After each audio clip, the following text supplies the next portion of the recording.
કાપરેકરની જાદુઈ સંખ્યા 3 અંકની સંખ્યા માટે કાપરેકરની પ્રક્રિયા.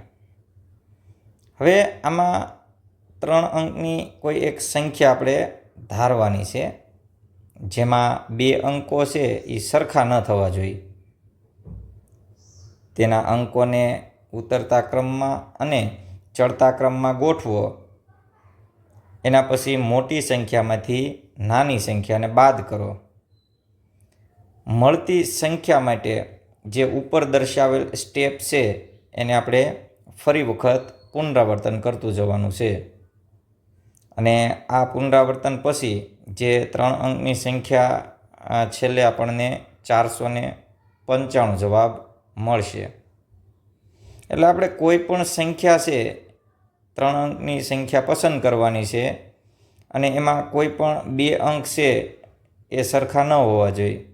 એના પછી અંકોને ઉતરતા ક્રમમાં અને ચડતા ક્રમમાં ગોઠવી નાખવાના અને પછી મોટી સંખ્યામાંથી નાની સંખ્યા બાદ કરો. આના આ સ્ટેપ છે એનું આપણે પુનરાવર્તન કરતું જવાનું છે. જ્યારે છેલ્લે આપણને 495 જવાબ મળે, જે એક પ્રકારે કાપરેકરની જાદુઈ સંખ્યા તરીકે ઓળખવામાં આવે.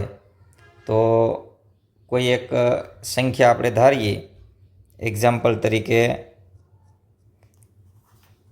1, 2, 3 3 અંકની આ એક સંખ્યા પસંદ કરી છે અને આમાં કોઈ પણ સંખ્યા છે એ રિપીટ થતી નથી.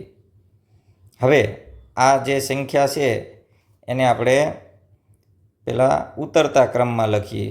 એટલે કે 3, 2, 1 સૌથી મોટી સંખ્યા બની ગઈ. અને એવી જ રીતના ચડતા ક્રમમાં લખીએ 1, 2, 3.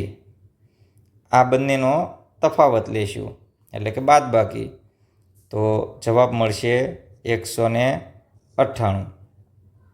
હવે આ જે 198 હતા એમાં પણ ઉપર જે રીતે આપણે ઉતરતો ક્રમ અને ચડતો ક્રમ કર્યો છે એ પ્રમાણે આપણે આ સંખ્યાને ગોઠવીએ. તો આમાંની સૌથી મોટી સંખ્યા એટલે કે 9, 8, 1 અને ચડતો ક્રમ એટલે કે 1, 8, 9. આ બંનેની બાદબાકી લઈશું તો જવાબ મળશે 792. આવી જ રીતે હવે આ 792 જે મળ્યા છે એને પણ આપણે ઉતરતા ક્રમમાં લખીએ. એટલે કે 9, 7, 2. હવે ચડતા ક્રમમાં 2, 7, 9. તો આ બંનેની આપણે બાદબાકી લઈએ તો જવાબ આવશે 6, 9, 3. વળી આ જે 6, 9, 3 છે એને ઉતરતા ક્રમમાં લખીએ તો 9, 6, 3 અને બાદબાકી કોની કરશું તો કે 3, 6, 9ની. તો જવાબ આવશે 5, 9, 4. હવે વળી આ જે સંખ્યા છે એમાં ઉતરતો ક્રમ જોઈએ તો 9, 5, 4 માઇનસ ચડતો ક્રમ 5, 4, 5, 9. વળી આનો તફાવત જોઈએ, આની બાદબાકી જોઈએ તો જવાબ આવશે 4, 9, 5.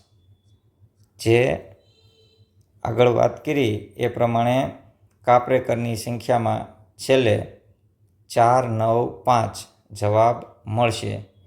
આ એક કાપરેકરની જાદુઈ સંખ્યા છે. આવી રીતે 4 અંકની સંખ્યા માટે પણ જવાબ મેળવી શકીએ. Thank you.